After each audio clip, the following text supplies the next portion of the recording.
Hello, আসসালামু আলাইকুম viewers. আপনারা সবাই কেমন আছেন? আশা করি সবাই অনেক অনেক ভালো আছেন। আমি আলহামদুলিল্লাহ ভালো আছি।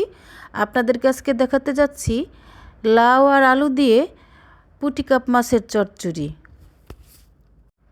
তো প্রথমে আমি মাছের গায়ে নুন হলুদ মাখিয়ে নিয়েছি।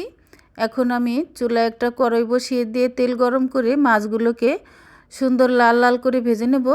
আমার এক পাশ ভাজা হয়ে গিয়েছে, আমি অন্য পাশ উল্টিয়ে দিচ্ছি। তো মাছগুলোকে আমি সুন্দর করে উল্টিয়ে পাল্টিয়ে ভেজে নিয়েছি। এখন আমার ভাজা হয়ে গিয়েছে, আমি একটা প্লেটে তুলে নিচ্ছি।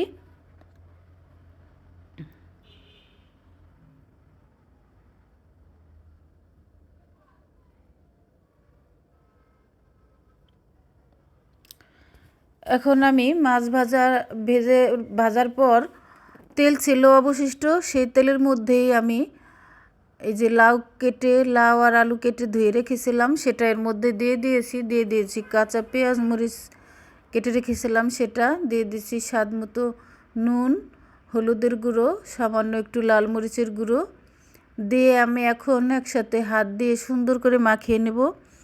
এই মাখানোর কাজটা কিন্তু একটু ধৈর্য সহকারে করতে হবে, একটু টাইম নিয়ে মাখালে বেশি ভালো হয়।